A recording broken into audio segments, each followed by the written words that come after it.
반갑습니다. 2020년 5월 19일 화요일 일산열린교회 정시 기도 시간입니다. 또 만날 수 있는 은혜 주시니 감사합니다. 이 시간이 기다려지는 시간이 된 줄로 믿습니다. 오늘의 제목은 말씀을 듣는 자세가 일생을 결정한다. 우리는 열심히 살아야 된다고 생각하고 우리가 여러 가지 인격을 갖춰야 된다. 틀린 얘기는 아닙니다. 그건 기본입니다. 그러나 인생을 결정하는 것, 삶을 결정하는 건 하나님의 말씀이라고 그랬잖아요. 사람이 떡으로만 사는 것이 아니고 하나님의 말씀으로 사는 거예요. 그러면 이 말씀을 듣는 자세가 우리의 모든 걸 결정한다는 거예요. 오늘 본문이 바로 그 얘기입니다. 마태복음 13장 우리 18절로 23절까지입니다. 보겠습니다. 그런즉 씨 뿌리는 비유를 들으라.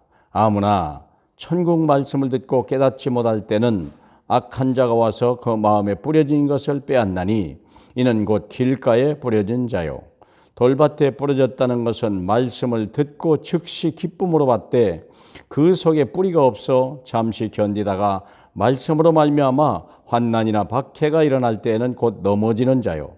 가시떨기에 뿌려졌다는 것은 말씀을 들으나 세상의 염려와 재물의 유혹에 말씀이 막혀 결실하지 못하는 자요. 좋은 땅에 뿌려졌다는 것은 말씀을 듣고 깨닫는 자니 결실하여 어떤 것은 100배, 어떤 것은 60배, 어떤 것은 30배가 되느니라 하시니라. 아멘. 우리는 하나님의 구원받은 자녀입니다. 구원받은 자녀는 자기를 위해 사는 게 아니에요. 세상을 살리는 미션을 가지고 있어요. 그러면 세상을 살릴 수 있는 게 뭐냐? 말씀입니다. 말씀을 가진 자만이 세상을 이기는 거예요. 또 우리는 돈이라고 생각하지만 말씀 가진 자에게 돈이 오는 거예요. 그의 사업이 잘 돼야 되는 거거든요. 산업인이 계십니까? 산업이 잘 되길 바라고, 중직자입니까? 응답을 받으시길 바라고요. 전도자입니까? 정인이 되시길 바랍니다. 무슨 정인입니까? 말씀의 정인. 그래서 자, 그러면 봅시다. 말씀을 듣는데 세 가지 문제가 있어요. 여기 예를 얘기했잖아요. 천국 말씀을 듣고 라고 그랬거든요. 우리가 예배할 때의 자세를 얘기하는 거예요. 예배 드릴 때 하나님의 말씀을 하나님의 종이 받아가지고 여러분에게, 하나님의 백성에게 말씀을 주는데 문제는 뭐냐? 말씀을 줬는데 길가에 떨어진 거예요. 아스팔트라니까요. 아스팔트에 떨어지면 우리가 새가 주워 먹고 먹어가지고 먹습니다. 그러니까 차가 다니면서 다 깨뜨리는 거예요. 그러니까 아무것도 없는 거예요. 설교를 듣기로는 갔는데 나갈 때 머리가 하얘요. 제목도 생각 안 나, 본문 생각 안 나, 생각이 안 나요. 뭘 내가 응답받을 메시지가 없고 그냥 돌아갔다. 이게 바로 거기에 해당되는 사람이에요. 본문이 생각 안 난다니까요. 제목도 생각이 안 나요. 그게 무슨 내용이 생각나겠어요. 이미 예배에 실패한 사람이에요. 그런 사람은 누구냐? 마귀에 속은 사람이에요. 마귀에 속았어요. 마음에 뿌려진 것을 빼앗겨버린 거예요. 마음에 뿌려지면 그때부터 내 인생에 정말 하나님의 응답과 능력과 권세와 축복들이 내게 나타나는 거거든요. 말씀으로 시작되는 거예요. 그래서 우리가 이 예배에 오기 전에 말씀이 미리 말씀 들을 준비를 하고 와야 돼요. 록펠러 같은 사람은 1시간 먼저 왔다고 그러잖아요. 그리고 자기 자신을 위해서 기도하고 목사님을 위해서 기도했다잖아요. 맨 앞자리에 앉았다잖아요. 그게 예배 성공이요. 인생 성공이요. 그 사람이 세상을 살린 사람이에요. 딱 그 두 번째는 돌밭에 뿌려졌다는 거죠. 돌밭에 뿌려졌다는 것은 말씀은 기쁨으로 받았는데 뿌리가 없어 견디다가 환난과 박해로 인하여 끊어진 사람이에요. 그러면 기쁨으로 받되 뭐가 없어요? 말씀에 뿌리 안 내렸어. 뿌리 안 내렸다는 말은 말씀을 가지고 묵상하지 않았다는 거예요. 우리가 하나님의 말씀을 가지고 묵상하는 자가 돼야 돼요. 그게 물가에 심겨진 나무예요. 시편 1편에. 늘 말씀을 내 마음에, 내 가슴에다가 심어야 되는 거예요. 깊이 뿌리 내려야 돼요. 그럼 깊이 뿌리 내리기 위해서 하나님이 뭘 주냐? 환난과 박해를 줘요. 말씀으로 인하여 온 환난 박해요.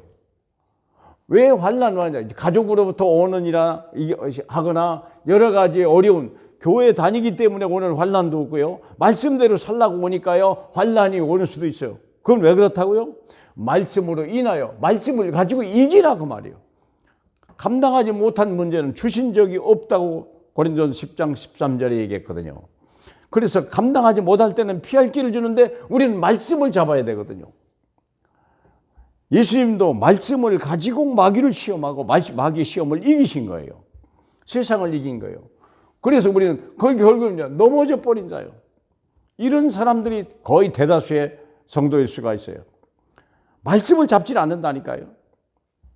더 중요한 건 뭐냐? 세 번째예요. 가시떨기는 하면 어떤 사람 말씀을 들었으나 세상의 염려, 재물의 유혹. 많은 중직자들이 그래요. 돈이 말씀보다 위에요. 말씀을 듣는 이유가 돈 때문에요.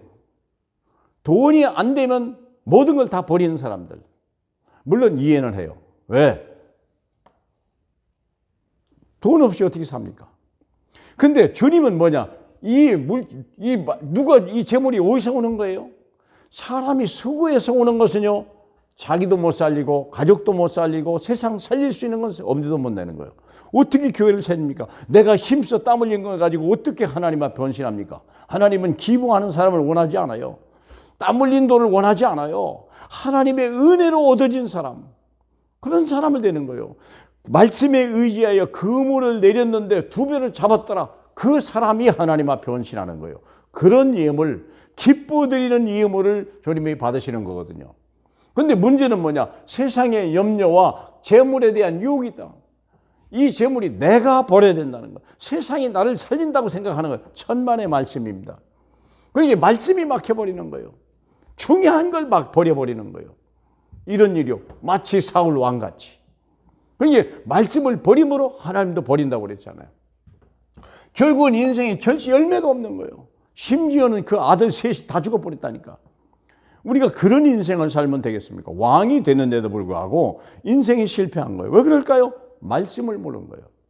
말씀에 귀담아 들을 줄을 모르는 거예요. 자기 생각이 앞선 거예요. 자기 욕심이 앞섰던 거예요. 그러면 좋은 땅은 뭡니까? 좋은 땅은 말씀을 듣고 깨닫는 사람이요. 오직 하나님의 말씀. 사람이 떡으로 사는 것이 아니요 하나님의 입에서 나오는 모든 말씀으로 사는 것이다. 이게 광야를 지나가면서 이스라엘 백성이 터득했던 거예요.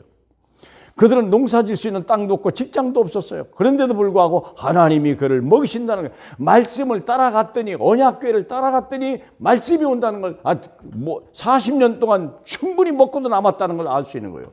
말씀을 듣는 자는, 깨닫는 자는 결실하여 100배, 60배, 30배 이런 응답을 받아야 돼요. 이 말의 의미는 마치 이삭이가 하나님의 말씀을 듣고 그의 100배 수확한 거하고 똑같아요. 흉년이 든다고 그랬거든요. 이 땅을 떠나지 마라. 말씀을 들은 거예요. 그 말씀, 그 해에 그 땅에서 100년치를 수확했어요. 이런 응답을 받는 산업인들이, 이런 응답을 받는 중직자들이, 이런 응답을 받는 렘넌트와 후대들이 세상을 살리는 거예요. 세상을 두려워하지 않는 거예요. 말씀이 성취된 증인 중요한 거예요. 내가 수고해서 얻은 게 중요한 게 아니에요. 부자 청년이면 뭐합니까? 자기도 염려에, 그것 때문에 염려에 돌아갔는데 재물이 많으면 염려가 많은 겁니다. 그러나 하나님이 주신 것은요, 재물 염려할 필요도 없어요. 도둑 맞을 필요도 없고 녹슬 필요도 없는데요. 말씀이 성취의 정인된다. 하나님은 이런 사람을 찾아요. 말씀 성취의 정인. 그렇구나. 그래서 또 다른 사람에게 이 말씀이, 이 예배가 얼마나 중요한지, 하나님의 종을 통해서 주는 하나님의 말씀이 얼마나 무서운 건지, 엄청난 건지 깨닫는 사람. 그래서 결론은 뭡니까? 우리는 세 가지 싸움에 승리해야 돼요. 그래야 내 인생에 성공하는 겁니다. 마귀를 결박해야 돼요. 예배하기 전에 마귀를 결박해야 돼요. 그리고 모든 환경, 이걸 놓고 와버려야 돼요. 어떤 환경 때문에, 세상 때문에 상했던 심령도 빨리 내려놔야 돼요. 말씀으로 치유되기를 바라고요. 욕심 필요 없어요. 내 뜻대로 거 하나도 없어요. 하나님의 뜻대로만 이루어지는 거예요. 말씀대로 성취되어 가는 거예요. 하나님이 아브라함에게 말씀하신 대로 그 사라를 돌보셨고, 하나님이 말씀하신 그대로 사라에게 임신하셨고, 하나님이 말씀하신 그 시기에 하나님이 아브라함에게 아들을 주셨더라. 절대 불가능을 가능으로 바꾸는 하나님의 말씀이, 이 예배의 성공자가 인생 성공자입니다. 이 예배의 말씀을 가지고 여러분이 그 직장으로, 일 속으로, 문제 속으로 들어가야 돼요. 요셉은 그 말씀을 가지고 보디발의 집에 가서 거기서 하나님이 함께 하시는 형통한 역사를 봤거든요. 그는 그 말씀을 가지고 감옥에 가서 장관들을 살렸고요. 그 말씀을 가지고 왕궁에 들어갔어요. 왕을 살리고 나라를 살리고 세계를 살린 하나님의 사람이 되었습니다. 저와 여러분이 말씀으로 길들여지는 사람, 말씀이 반드시 성취되는 사람, 말씀으로 사는 사람 되시길 주님의 이름으로 축복합니다. 감사합니다. 홀로 영광을 받으시옵소서. 우리의 말씀으로 오시니 감사합니다. 말씀이 육신이 돼서 이 땅에 오셔서 모든 걸 성취하시니 감사합니다. 오늘도 이 말씀이 하나님의 성령으로 오셔서 이 말씀이 우리 안에서 열매 맺게 하시고, 이 말씀이 또한 세상 가운데서도 하나님의 놀라운 역사를 일으키게 축복해 주옵소서. 말씀으로 증언을 세우신 예수님 이름으로 감사하며 기도하옵나이다. 아멘.